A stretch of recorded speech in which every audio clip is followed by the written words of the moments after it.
Hello, everyone, and welcome to episode number 22 of All About Nothing. And I want to make sure this one gets out on time because last week's video, I'm not sure what happened with it, but it went out very late, and I think it might have missed the week entirely, and you'll get two this week. I'm not sure. Anyway, I want to make it up. I'm home. I'm back home in San Francisco where it's freezing and foggy from a lovely time in Hawaii, which was sunny and warm. And I have the good fortune of loving to go away and being very delighted to be home. So I'm back here, and I wanted to say a couple of things of housekeeping before we start. And that is that just two things. One of them is I'm sharing today a few random things I've learned from different books I've been reading, different experiences I've been having. So this video will be a little bit different and a little bit more disjointed, but I feel kind of enlightened in these new areas. And the second thing is, as of August 1st, I'm hoping to be back on a regular schedule of every other week you'll get a blog, every other week you'll get a video. I hope I can keep up with that. I got home to all the chaos of undone work, and I'm way over committed and I'm out of balance, and I don't want you to be like me. So don't be like, do as I say, not as I do, which is what the worst of parents says to their kids. Anyway, that being said, I would like to share three different things on different subjects. And one of them, I'm going to start with the most bleak because I like to work from the most negative to the most positive. And that is, I've been reading a book. I pride myself in staying relatively up to date about what's going on in the world. And so I listen to, you know, public radio as much as I can, and I read the world book reviews, and I try and keep myself more or less, current. And lately I've been reading a book which sort of is humbling me about all that I don't know. And it's a book called Second Coming. And I can't remember the name of the author right now, but I will put it in the notes for this video. And Second Coming is a book about sexuality in the modern age among young people. And it's, I think, worth reading for people who are parents of adolescents or even younger kids that will grow up in this digital age, and to know what's going on. Because obviously, in this country, we're having a real conservative backlash, which definitely shows up in the world of sexuality. And the current administration in the US is much in favor of abstinence only sex education, and is anti-contraception and anti-abortion, and very hetero sexist and very narrow in its view, very binary and hetero and marriage oriented in its view. And we know that. One of the things I was not aware of, I mean, I'm aware that the young people watch a lot of sexual explicit videos on the internet, and I haven't really kept myself current on what's showing there. And what I learned from this book, which was alarming to me, is there's kind of a trend in sexuality and that the young people are looking at and then emulating that involves a lot of choking. And the things that are most concerning to me about the choking are not only how life-threatening it can be and how truly, medically dangerous, but also how particularly the girls are not aware or don't understand well enough about consent, and they're wanting too desperately to be accepted and to be loved and to be desirable and to use the word that is used in this book, if you'll forgive me, fuckable, is to say yes or to give a very sort of lukewarm response to this inquiry, if there is one, about choking. So, those of you who have kids that are coming up in the digital age, if they are watching screens, and you probably have more of a say over what they're watching than some of the people in this book, that you'll make sure and educate your kids about what kind of practices they are or aren't saying yes to, and also really being very explicit and very, very clear and undeniably intelligible about their yes or their no of consent. So that is the first piece that I wanted to share with you, which is not happy, but it's worth knowing in this, in this age where there's so much to be aware of and there's so much to be concerned about. I don't want to add to your woes, but that's something that as parents who are paying attention, we want to really be mindful and educate our kids about it. Speaking of attention, that brings us to the next little piece of wisdom that I wanted to share with you. And this is a quote from Daniel Siegel. And Daniel Siegel was one of my early heroes. He wrote a book way back in 1996, before many of you were born, and it was called The Developing Mind. And it was sort of like a companion to Daniel Shore's work about affect regulation and the development of the self, which was very hard to read. And Daniel Siegel's book is much more readable. It's called The Developing Mind. It stood the test of time. It's really a wonderful book about neuroscience. There's a lot in it about trauma. It's readable, it's accessible, it's really good. And Daniel Siegel also happens to be a really good soul and a kind human being. I've met him a couple of times at Oxford, and I've been following his work for decades and learned so much from him. And one of my friends and colleagues who I admire so much, Ruth Lanius, she's probably the top neuroscientist of trauma in the world. And Ruth has a new book, which I've not finished yet, but I've begun it. And I highly recommend it to you. I think it comes up backwards on your screen, but I'll put it on the session notes as well. It's called Sensory Pathways to Healing from Trauma. Just came out. Ruth Lanius, she's also a really good person and a really very thoughtful researcher, clinician, and teacher. And she is raising the next generation of neuroscientists, which is also very impressive. And in the book, there's a lovely foreword by Daniel Siegel and a quote that I'm going to read to you because I liked it so much and because it's so pertinent to our topic of neglect. And it's very simple. He says, "Where attention goes, neural firing flows and neural connection grows." What a wonderful thought. Attention makes the brain fire and the brain grow.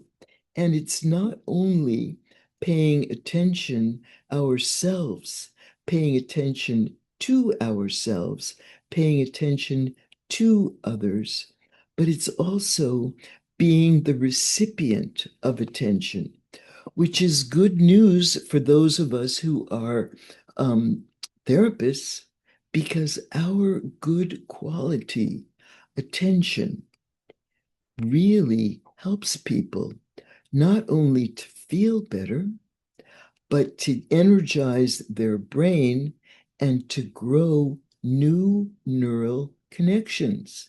And not only for therapists, but for us as friends, as partners, as parents, as colleagues, as citizens of the world, being attentive, being mindful, paying attention, really bringing our good focus to the other.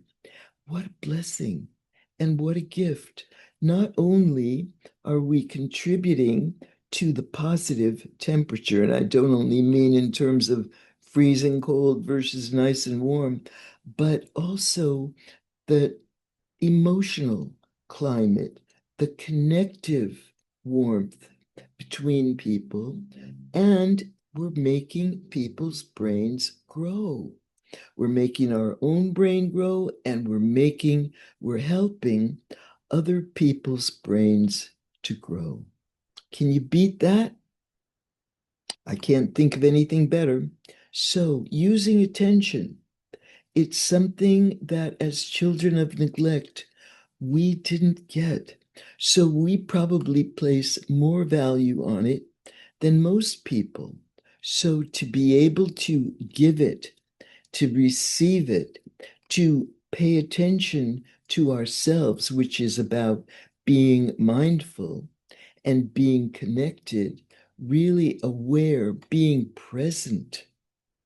It makes your brain grow. It makes the other person's brain grow.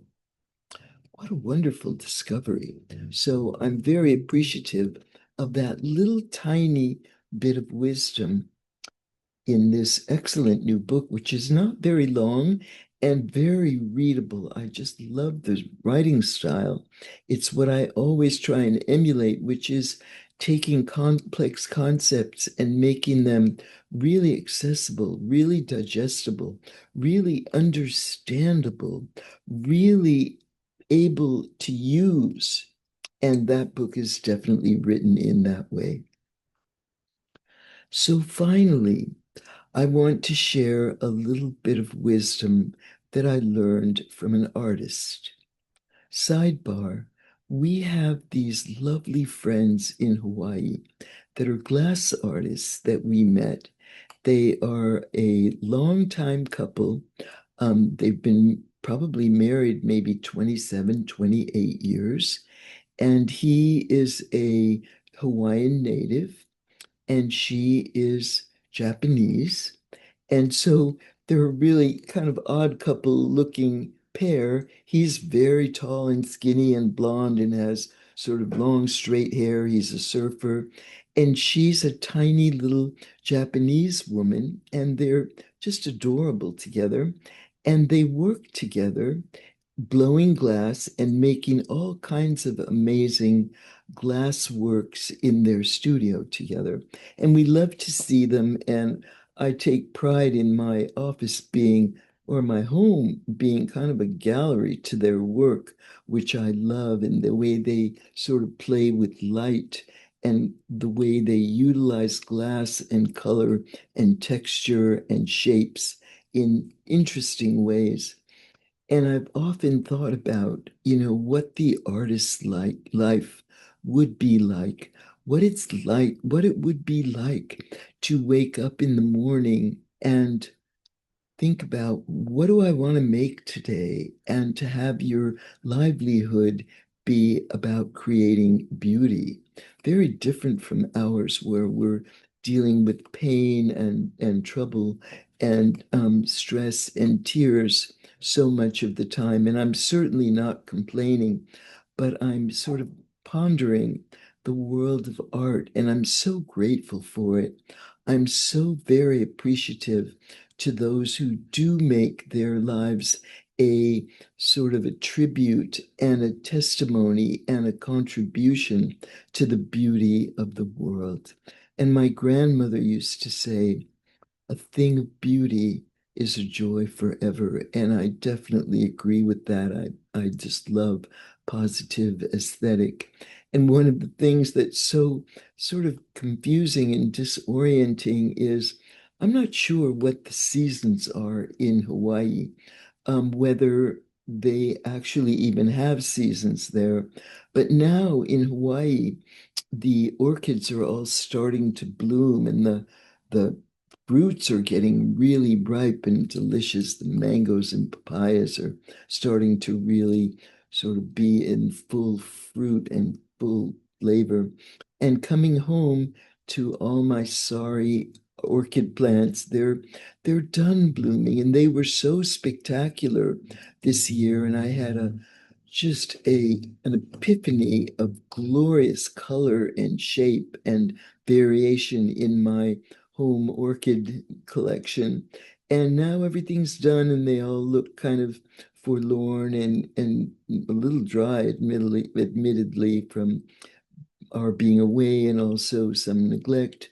So I'm aware of the sort of disparity in beauty in different places at different times. But I had the good fortune of the week before we left. I treated myself to an evening where I could dash out with my dear friend and go to the museum and see an exhibit of the prolific artist Ruth Asawa, and I'm very delighted to have the same name as her. So we've got three Ruths today: Ruth Lanius, Ruth Asawa, and me. And I'm honored to share the name with both of them, as well as the Dr. Ruth, who you know about. She's a famous sex therapist, also deceased. Anyway, this exhibit was the prolific work of the now deceased Ruth Asawa. And Ruth Asawa was a very traumatized woman. She was interned in the Japanese internment camps of the 1940s, and she was very young at the time. So she had a sorry childhood, and I don't know much about it. She doesn't really say much about it. I haven't read about her. I just saw this very large retrospective exhibit of hers at the San Francisco Museum of Modern Art, which was spectacular. And she is so not only prolific, but really diverse in the very different media and the different styles of work. I mean, she had watercolor on paper, she had metal sculpture, and these beautiful woven wire pieces that are much bigger than she was, that were hanging from the ceiling with these shadows that were so exquisitely placed that you had more art on the ceiling of the shadows of the pieces, in addition to these spectacular pieces of art.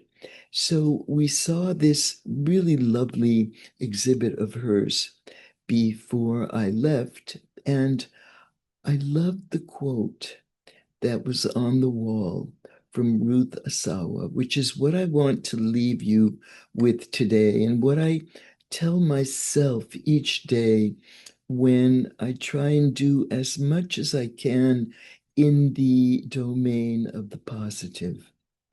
And Ruth Asawa said, and I took a picture from on the wall where it had this quote. And Ruth Asawa said, an artist is an ordinary person who takes ordinary things and makes them into something special. So let's all be artists, not only keeping it positive, but keeping it special, taking the ordinary or the seemingly ordinary of daily life, even if it's something as simple as attention, something as simple and important as consent, something ordinary, and make it something special. Even words. Do it today. So have a wonderful day. Aloha to you. And aloha is one of those wonderful words like shalom, which means hello, goodbye, and love. So, and shalom means peace, but aloha means hello, goodbye, and love. So I say aloha to you. Until next time, and thank you for your patience with my chaos about the comings and goings of the video. We'll try and do better. I'm trying desperately to catch up with my inbox and my endless to-do list and find my balance. And I'm learning a lot from Ruth's book about the system of vestibular system, which is the balance system, and how that gets dysregulated by trauma. And I knew that, and I forgot about it. And since balance is now so much an issue, not only in the figurative sense, getting balance in my life, but also physical balance as I get older and my spine is acting crazy. So I'm learning more and more about balance. So keep in balance, keep it positive, and pay attention. I will see you this time. Thanks for joining us, and bye for now.